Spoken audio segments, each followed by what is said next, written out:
Hello everyone, commerce अध्ययन में हम देखने वाले हैं फंड फ्लो स्टेटमेंट में जानेंगे इस वीडियो में इसके एडवांटेजेस और इम्पोर्टेंस के बारे में एंड लिमिटेशंस के बारे में।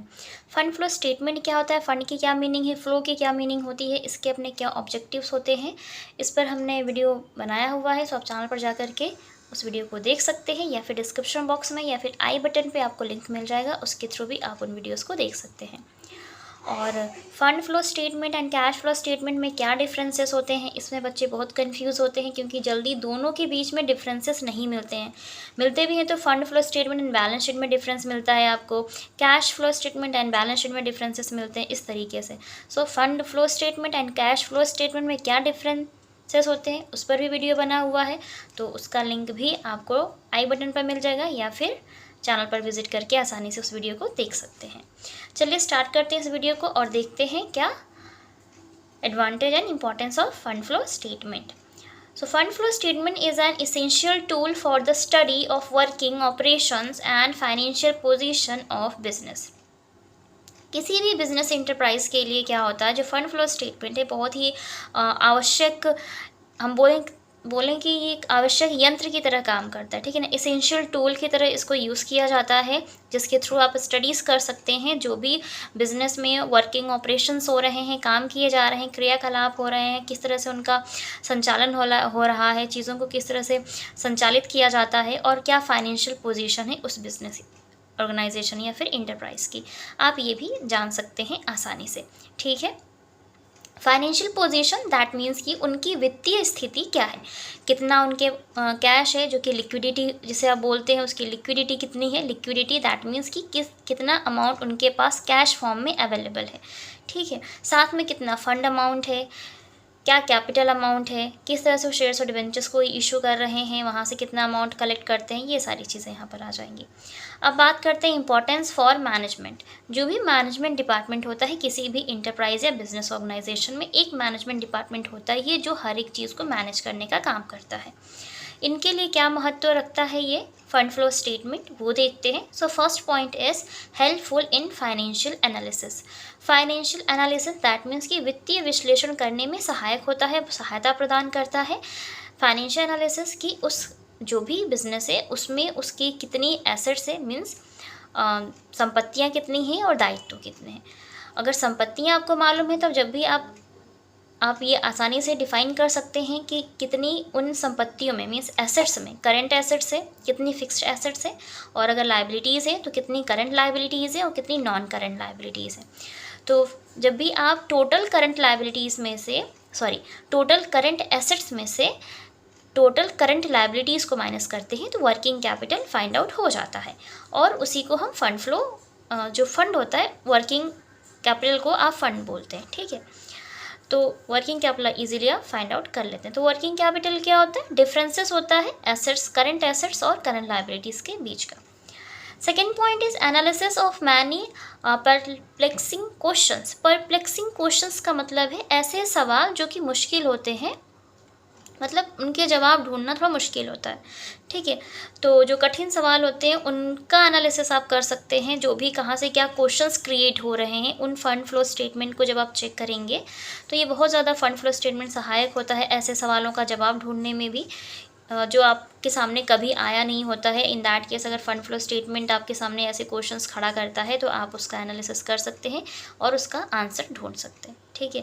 क्योंकि कभी कभी होता है ना कि ये फंड कहाँ से कलेक्ट हो गया, किस तरीके से आया है, हो सकता है अननोन हो, नोन हो, रिकॉर्ड में ना हो, तो वो सारी चीज़ें, ठीक है।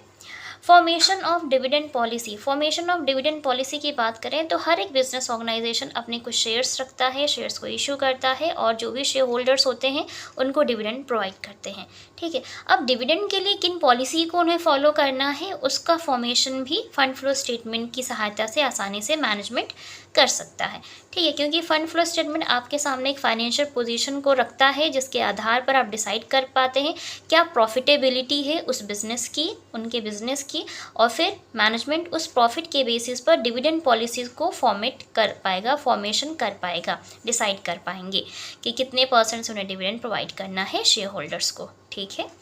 प्रॉपर एलोकेशन ऑफ रिसोर्सेज की बात करें तो अब कौन कौन से ऐसे संसाधन हैं जिनका एलोकेशन किस तरीके से कहाँ पर होगा, उसमें बहुत ज़्यादा मददगार होता है फंड फ्लो स्टेटमेंट। जो भी मैनेजमेंट डिपार्टमेंट है वो क्या करेंगे, उन रिसोर्सेज को जो भी जिस सेक्टर से बिलोंग कर रहा है उसको वहाँ पर वो आसानी से एलोकेट कर पाएंगे, ठीक है।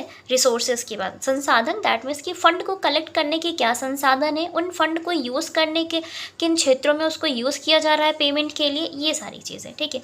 लाइक अगर शेयर्स इशू हुए हैं, फ़ंड कलेक्ट हो रहा है, डिवेंचर्स को इशू करके फ़ंड कलेक्ट हो रहा है, कहीं से अमाउंट को बोरो किया गया वहाँ से फ़ंड कलेक्ट हो रहा है, तो एलोकेशन डिसाइड करना प्रॉपर, इसमें मदद मिल जाती है मैनेजमेंट को, ठीक है, फंड फ्लो स्टेटमेंट के द्वारा। पॉइंट नंबर 5 की बात करें यहाँ पर, so use of working capital.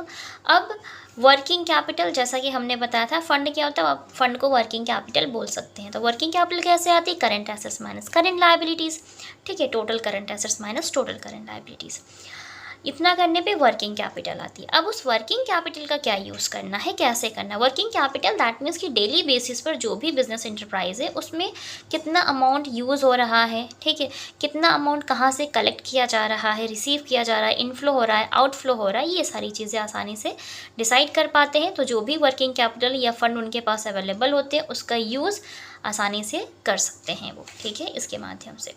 Helpful in comparative study, comparative study that means कि जो भी फंड फ्लो स्टेटमेंट है आप उसके रिकॉर्ड को चेक करके उसकी प्रॉफिटेबिलिटी, लिक्विडिटी, फाइनेंशियल पोजीशन को देख सकते हैं कि प्रीवियस ईयर में क्या परफॉर्मेंस रही है फाइनेंशियली एंड करंट टाइम में किस तरह से बिजनेस परफॉर्म कर रहा है। फंड फ्लो स्टेटमेंट का क्या 2 ईयर्स में किस तरह से वो डिफरेंसेस आपके सामने रखता है, ठीक है, अच्छा परफॉर्म किया या नहीं किया, कितना % से वो अप एंड डाउन हुई हैं फाइनेंशियल सिचुएशंस, ये जान सकते हैं, ठीक है।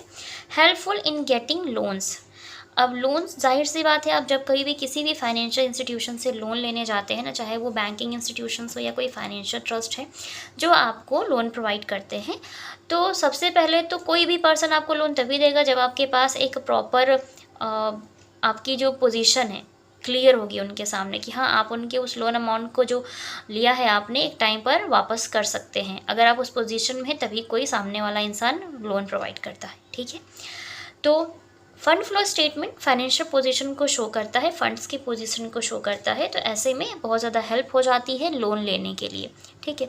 तो आसानी से इंटरप्राइजेस लोन गेटिंग कर सकती हैं इन help of fund flow statement, okay, with the help of fund flow statement. इतना याद रखिएगा, इसकी मदद से यहाँ पर लोन लेने में आसानी हो जाती है क्योंकि ये पूरी की पूरी फाइनेंशियल पोजीशन को उस इंसान के सामने या उस इंस्टीट्यूट के सामने रखता है जो आपको लोन देने वाले हैं, ठीक है, क्योंकि उन्हें भी भरोसा होता है, यकीन होता है कि ये पर्सन की कंडीशन अच्छी है, फ्यूचर में वो हमारा लोन अमाउंट रिटर्न कर देंगे। And next point is importance for share holders. Importance for share holders की बात करें, कोई भी शेयर होल्डर्स हैं, कोई भी पर्सन है तो आपकी कंपनी के इंटरप्राइजेस के शेयर्स को खरीदना चाहता है तो सबसे पहले तो वो उसकी पोजीशन को देखेगा ना कि कंपनी की पोजीशन प्रॉफिट में है, मतलब ईयर टू ईयर वो प्रॉफिट अर्न कर रही है, उसकी लिक्विडिटी अच्छी है, फाइनेंशियल पोजीशन अच्छी है, तो आपके शेयर्स को खरीदेंगे। तो ये शेयर होल्डर्स जो होते हैं इनके साथ इनको बहुत ज़्यादा हेल्प हो जाती है, ठीक है। फिर ये आपके साथ फ्यूचर तक जुड़े होते हैं, बार बार आपके शेयर्स को खरीदते हैं, बार बार आपके शेयर होल्डर्स बने रहना चाहते हैं, क्योंकि अगर आप प्रॉफिट हमेशा अर्न करेंगे, कंपनी प्रॉफिट शो कर रही है तो ये डिविडेंड भी ज़्यादा देगी टाइम के साथ शेयर होल्डर्स को, इसलिए इनको भी हेल्प हो जाती है फंड फ्लो स्टेटमेंट के माध्यम से। Importance for financiers, financiers that means कि वही जैसे बैंकिंग इंस्टीट्यूशंस या फाइनेंशियल इंस्टीट्यूशंस है जो आपको जहाँ से आप लोन लेना चाहते हैं या और भी किसी तरीके की कोई हेल्प लेना चाहते हैं, तो वो भी आपके इस फंड फ्लो स्टेटमेंट के माध्यम से वो देख सकते हैं कि आपकी क्या कंडीशन है फाइनेंशियली बिजनेस की, और फिर वो आपकी यहाँ पर आपको मदद पहुँचा सकते हैं। कौन? फाइनेंशियर्स, जो भी आपको वित्त की सहायता प्रदान करते हैं, उन लोगों की बात हो रही है, ठीक है। Next and last point is importance to other parties. To other parties में कौन कौन आ जाता है? Like government. गवर्नमेंट भी अपनी कोई भी गवर्नमेंट है तो वो जानना चाहती है ना कि उनका जो राष्ट्र है, उनका जो देश है, कंट्री है, किस तरह से वो डेवलप हो रही है। और डेवलपमेंट कहीं ना कहीं बहुत ज़्यादा मैटर करता है। जो भी इंडस्ट्रीज़ हैं एक कंट्री में, किस तरह से उसकी इंडस्ट्रीज़ बिल्ड हो रही हैं, किस तरह से वो प्रॉफिट अर्न कर रही हैं, क्या लिक्विडिटी है, ये सारी चीज़ें, ठीक है। अदर फॉर्म्स को भी हेल्प हो जाती है कि वो फंड फ्लो स्टेटमेंट किसी भी इंटरप्राइज का चेक करके देख करके जान सकते हैं कि उनकी फाइनेंशियल पोजीशन क्या है, तो उनको भी हेल्प हो जाती है यहाँ पर। ठीक है, तो गवर्नमेंट को भी हेल्प हो जाएगी। और रिसर्चर्स की बात करें तो जो रिसर्चर्स होते हैं, ठीक है, लाइक जो पीएचडी कर रहे हैं या कोई भी किसी तरीके की अगर वो रिसर्च कर रहे हैं किसी टॉपिक पर रिलेटेड, तो जिस टाइप के बिजनेस के बारे में वो रिसर्च करना चाहते हैं तो उनको हेल्प मिलती है पूरी fund flow statement, cash flow statement के माध्यम से कि क्या चीज़ें हैं, कैसी चीज़ें हैं, कि कंपनी कैसे अपने फ़ंड को मैनेज करती है, उस किस तरह से उस फंड का मतलब इनफ्लो और आउटफ्लो हो रहा है। ठीक है, और ऐसे कौन से उनके पास फ़ंड कलेक्ट करने के सोर्सेस हैं, ये सारी चीज़ें आसानी से उन रिसर्चर्स को जानने में मदद मिल जाती है। ओके, और अभी हम बात करेंगे आगे इसी वीडियो में लिमिटेशंस क्या हैं फ़ंड फ्लो स्टेटमेंट की। ओके, तो अभी हम देख लेते हैं फ़ंड फ्लो स्टेटमेंट की क्या लिमिटेशंस है। Okay, so not an original financial statement, तो ये ना एक ओरिजिनल फाइनेंशियल स्टेटमेंट नहीं होता है किसी भी बिजनेस ऑर्गेनाइजेशन का या इंटरप्राइजेस का। ठीक है, होता क्या है कि क्योंकि यहाँ पर सिर्फ फ़ंड के बारे में बात की जाती है, तो क्या फ़ंड है, कितना है, तो सिर्फ फ़ंड को वहाँ पे शो करता है। ठीक है, लाइक अगर आप बोनस शेयर इशू कर रहे हैं तो वहाँ से कितना फ़ंड या डिबेंचर्स को इशू कर रहे हैं, तो ये सारी चीज़ें वो डायरेक्ट शो नहीं करता है। तो दिक्कत हो जाती है थोड़ा सा यहाँ पे। तो ये ओरिजिनल फाइनेंशियल स्टेटमेंट को शो नहीं करेगा, सिर्फ फ़ंड की स्टेटमेंट्स को यहाँ पर शो करता है।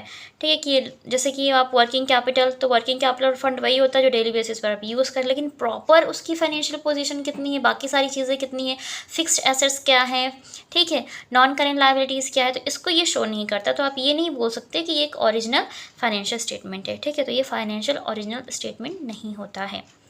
Okay, second point is ignore non fund transactions. Non fund transaction जैसा कि मैंने बताया कि जैसे शेयर बोनस शेयर्स इशू हो रहे हैं या डिबेंचर्स को इशू कर रहे हैं, तो ये नॉन फंड ट्रांजेक्शन्स होते हैं क्योंकि उनको एक साथ पैसे कलेक्ट नहीं होते, टुकड़ों में होते हैं। तो इस तरह के वो फंड को यहाँ पर नॉन फंड ट्रांजेक्शन्स को वो इग्नोर करता है, शो नहीं करता है। ठीक है, less importance to changes in cash. अब less importance to changes in cash की बात करें यहाँ पर, तो जाहिर सी बात है ज़्यादातर जो डेली बेसिस ट्रांजेक्शन्स होते हैं वो कैश बेसिस होते हैं, और वो यहाँ पर वो सारी चीज़ें उतना ज़्यादा उस तरीके से शो नहीं होता है। फ़ंड के फ्लो को बताता है कि कहाँ से कितना अमाउंट फ़ंड कलेक्ट हुआ, कहाँ पे कितना अमाउंट फ़ंड का यूज़ किया गया, आउटफ्लो हुआ, ये सारी शो करते हैं चीज़ें। ठीक है, तो कहीं ना कहीं less importance to changes in cash में शो होता है कि कैश में क्या चेंजेस हो रहा है, कितना ज़्यादा कैश इंक्रीज़ हुआ, डिक्रीज़ हुआ, ये सारी चीज़ें यहाँ से पता नहीं चलती हैं फंड फ्लो स्टेटमेंट से। हिस्टोरिक इन नेचर की बात करें तो हाँ, ये हिस्टोरिक इन नेचर होता है क्योंकि लास्ट कुछ मतलब प्रीवियस ईयर की कॉन्सिक्यूटिव आपको बैलेंस शीट गिवन होती है और उसके बेसिस पे आपको इसको प्रिपेयर करना होता है। तो ये हिस्टोरिक इन नेचर होता है कि प्रीवियस टाइम के जो भी रिकॉर्ड होते हैं उसके बेसिस पे इसको प्रिपेयर किया जाता है। Not a substitute of annual accounts, और ये कोई इसका कोई सब्सटीट्यूट नहीं होता है एनुअल अकाउंट्स प्रिपेयर करने का। जैसे कि आपका फंड फ्लो स्टेटमेंट है, तो आप इसे ही बना करके ही फंड के फ्लो के स्टेटमेंट को चेक कर सकते हैं क्या फंड का फ्लो किस तरीके से हो रहा है, कैसे हो रहा है। ठीक है, तो ये कुछ लिमिटेशंस हैं फंड फ्लो स्टेटमेंट की, और मुझे यकीन है मैं आपको अच्छे से समझा पाई होंगी इसके इंपॉर्टेंस क्या थे और इसकी लिमिटेशंस क्या थी। साथ में जैसा कि मैंने बताया fund flow statement, cash flow statement के बीच में डिफरेंसेस है, इनकी मीनिंग, डेफिनेशन एंड ऑब्जेक्टिव्स के बारे में भी बात की है। उन सभी का जो लिंक है वो आपको मिल जाएगा आई बटन में या फिर डिस्क्रिप्शन बॉक्स में भी मिल सकता है। और आप चाहें तो चैनल पर डायरेक्ट विजिट करके वीडियो सेक्शन में जाकर के वहाँ से भी देख सकते हैं। अभी रिसेंटली सारे वीडियोस इससे रिलेटेड अपलोड हुए हैं, तो आपको आसानी से मिल जाएंगे। एंड नेक्स्ट वीडियो में हम बात करेंगे, और अगर आप चाहें तो मुझे कमेंट सेक्शन में कमेंट करके बता भी सकते हैं कि इन टॉपिक्स पर आपको वीडियोस चाहिए। ज़्यादा इन्फॉर्मेशन के लिए, अपने डाउट्स को क्लियर करने के लिए आप इंस्टाग्राम पेज पर मुझे डायरेक्ट मैसेज कर सकते हैं। सो इस वीडियो में इतना ही, और अगर आपको मेरे वीडियोस अच्छे लगते हैं, मैं आपको अच्छे से समझा पा रही हूँ, तो प्लीज़ कमेंट सेक्शन में कमेंट करके ज़रूर बताया करिए। वीडियो अच्छे लगते हैं तो लाइक करें, चैनल पर नए विजिटर हो तो चैनल को सब्सक्राइब कर लें, और हाँ, अपने फ्रेंड्स के साथ शेयर ज़रूर करें। और सब्सक्राइब करने के साथ साथ बेल आइकन को प्रेस कर लें ताकि आपको आने वाली वीडियोज़ की नोटिफिकेशन मिलती रहें। आज की वीडियो में इतना ही, मिलते हैं नेक्स्ट वीडियो में, तब तक के लिए take care and thank you so much for watching this video.